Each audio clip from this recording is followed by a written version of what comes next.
नाराज जिला पंचायत सदस्यों का धरना प्रदर्शन आज समाप्त हो चुका है। जिला पंचायत में आयोजित प्रेस वार्ता के दौरान सदस्यों ने बताया कि यह मामला अब उच्च न्यायालय की शरण में जा चुका है और न्यायालय से उन्हें न्याय मिलने का पूरा भरोसा है। उन्होंने कहा कि अनियमित समितियों का गठन व बजट आवंटन उनकी सबसे बड़ी समस्याएं हैं, जिनको लेकर वो लोग बिल्कुल चुप नहीं बैठेंगे।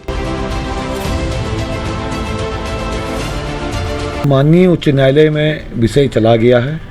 मैं उच्चतम न्यायालय का धन्यवाद देता हूं कि हमारी बातों को संज्ञान में लिया और निश्चित तौर पर जिन बिंदुओं पर हम वहां गए हैं उन बिंदुओं को हमारा जैसे समितियों का गठन से लेकर समितियों का उसके क्रियाकलापों पर प्रश्न चिन्ह लगा रखा है। दूसरा, जिस तरह से अपने विवेकाधीन कोष को लगातार घटाती बढ़ाती गई हैं। तीसरा, जो शासनादेश जो आता है हर वित्त के साथ, चाहे 15 वित्त के साथ, चाहे 15 वित्त के साथ, चाहे राज्य वित्त के साथ, उसके सापेक्ष एक भी कार्य इस जिला पंचायत में संपादित नहीं किए गए, जो एक दुर्भाग्यपूर्ण है कि शासन की उन बातों की अवहेलना है जिनको यहाँ बैठे अपर मुख्य अधिकारी सहित यहाँ के मुख्य विकास अधिकारी सहित जिनने अवलोकनात उसका करते हुए उनकी प्रति उनके पास भी जाती है, तो किसी ने जहमत नहीं उठाई कि ये बजट का जो शासनादेश जो आता है उस पर उसके नियमानुसार काम किया जाए।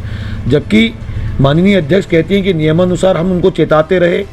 पिछली बार आप सबके मध्य में हमने 74 दिन का आंदोलन किया था। उस आंदोलन के बाद भी उनका जूस पिलाता हुआ फोटो हमने उनको याद दिलाने के लिए किया। दुर्भाग्य था कि जब से हम दोबारा आंदोलन में बैठे तब से वो उस सदन में आई ही नहीं। कैसे नहीं हो सकता? आदमी के अंदर इच्छा शक्ति हो तो जिस दिन जूस पिलाया था उस दिन भी वो सामान्य वितरण ही किया था उनने। शासन से हरिद्वार, पिथौरागढ़, चंपावत, बागेश्वर, चमोली हर किसी को अलग अलग बजट का एलोकेशन होता है। जनसंख्या का आधार उसका मानक माना जाता है। तो अब किसी क्षेत्र में 65 लाख का बजट और किसी क्षेत्र में 7 लाख का बजट, तो ये तो दुर्भाग्यपूर्ण है कि उस क्षेत्र में उनके सत्ता पक्ष के लोग ही उतना बजट का एलोकेशन कर देते, उसका दे देते, तो आज ये दिशा इस तरह से नहीं जाती। हमें विकास से मतलब है। हमें ये मतलब नहीं कि उस आज आप लोगों के संज्ञान में भी डालना चाह रहा हूँ मैं कि जो वो लाइन माननीय अध्यक्षा जी चलती हैं कि वो ठेकेदारी से मतलब है। हमारा ठेकेदारी से कोई मतलब नहीं। हम लोग जितने भी यहाँ पर हैं जिला पंचायत में, हम और हमारे परिवार के लोग, कोई भी जिला पंचायत में पंजीकृत ठेकेदार नहीं है। सबसे बड़ी चीज़ कार्य करना है। हमने गांव में जाते हैं, उनने हमें विकास की योजना बताई, हमने उसका सदन में प्रस्ताव दे दिया। उसके बाद उसकी टेंडर प्रक्रिया से लेकर उसके भुगतान तक की जिम्मेदारी जिला पंचायत की है, ना कि जिला पंचायत के माननीय सदस्य। लेकिन ग्रामीण लोगों को लगता है कि यार ये योजना इनने बनवाई है तो यही देते होंगे पैसा। ये आपके सभी के न्यूज़ चैनलों के माध्यम से कहना चाहता हूँ। जिला पंचायत के माननीय सदस्य हों चाहे माननीय उपाध्यक्ष जी हों, हमारा काम है बजट वो योजना को रखना। उसके बाद का सारा काम जिला पंचायत का है। पर हमें न्यायालय पे पूरा भरोसा है और इनको मैं आपको आश्वस्त करना चाहता हूँ, जिन बिंदुओं पर हम लड़े हैं उन बिंदुओं पर निश्चित तौर पर इनको और शासन को फटकार के साथ साथ इन सब कार्यों को जांच के साथ साथ दोबारा इनको सदन पर लाना पड़ेगा।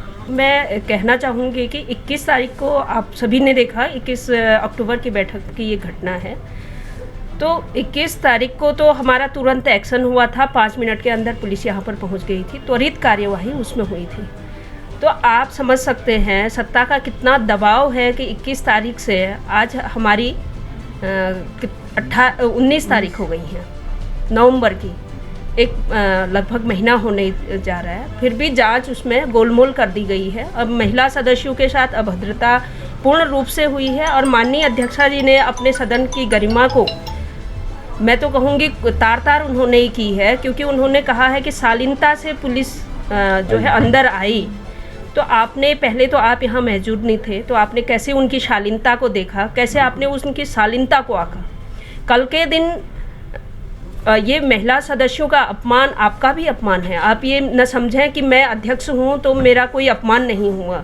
ये आपकी भी जिम्मेदारी बनती थी अपने परिवार के सदस्यों की, अपने माननीय सदस्यों की गरिमा को बनाए रखना, उनके सम्मान को ठेस पहुंचाने में आपको भी आवाज़ उठानी चाहिए थी। मगर आपने उनको पुलिसकर्मियों के कोतवाल को कहा कि वो शालीनता से आए। अगर आप कहते हैं कि यही उनकी शालीनता है तो फिर वो जब उग्र रूप में होते होंगे तो उनका क्या देखने लायक उनका स्वभाव रहता होगा, ऐसा मैं कहना चाहूँगी। और इसके लिए हम यहाँ पर आशा करते हैं, अभी भी विश्वास तो हमको है नहीं, क्योंकि जिस हिसाब से जिलाधिकारी महोदया ने हमको आश्वस्त किया था कि 3 दिन के अंदर 1 नवंबर को उन्होंने कहा था 3 दिन का मेरे को समय दीजिए, मैं ऐसी नौबत नहीं आने दूंगी। मगर वो भी आज तक मैंने सुना था कि नेता थोड़ा वादे कर लेते भूल जाते हैं, आज तो अधिकारी वादे करते हुए हमको यहाँ पर दिख रहे हैं।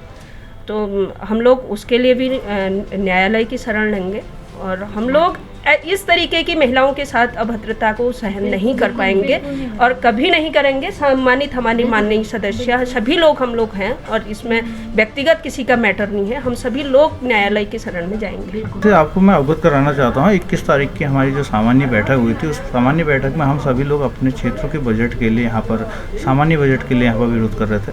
और उस विरोध के क्रम में माननीय अध्यक्ष जी द्वारा 22 तारीख को एक पत्र और प्रेस विज्ञप्ति जारी करती है और जिसमें लिखती है कि मुझे जान का खतरा है, वो भी अपने ही सदन के एक उपाध्यक्ष और एक माननीय सदस्य गोपाल थोला जी का नाम उसमें उन्होंने उल्लेखित किया है, जो कि एक पूर्ण रूप से मानहानि उसमें बनती है, क्योंकि इससे हमारी छवि खराब हुई है।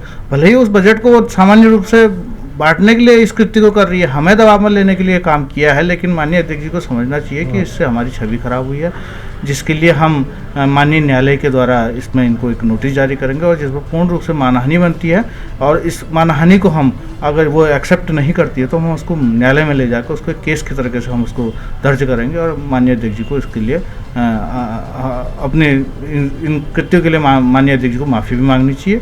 और नहीं तो आप समझ सकते हैं कि हम जनप्रतिनिधि लोग जनता के द्वारा चुने गए हैं, तो जनता की आवाज़ को उठाना हमारा कर्तव्य है। अगर उसको दबाने के लिए ये लोग अगर इस तरीके से कृत्य करेंगे, लेकिन हम डरने वालों में से नहीं हैं।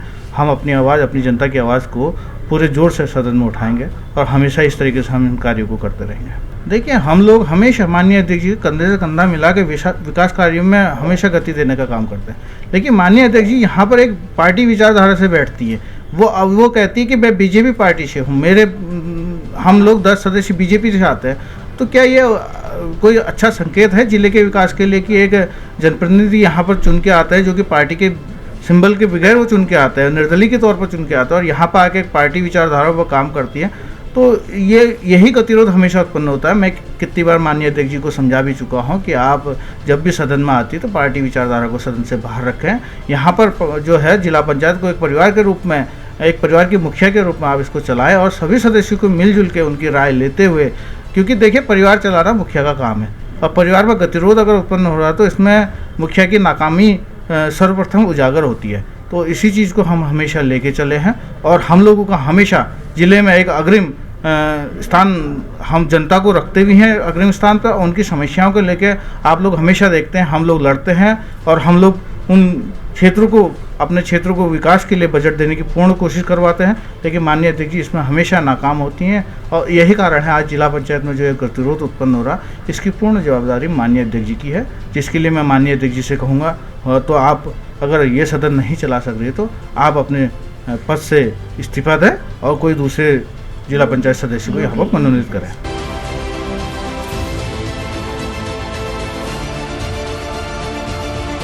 सीसीएन न्यूज के लिए ब्यूरो रिपोर्ट बागेश्वर।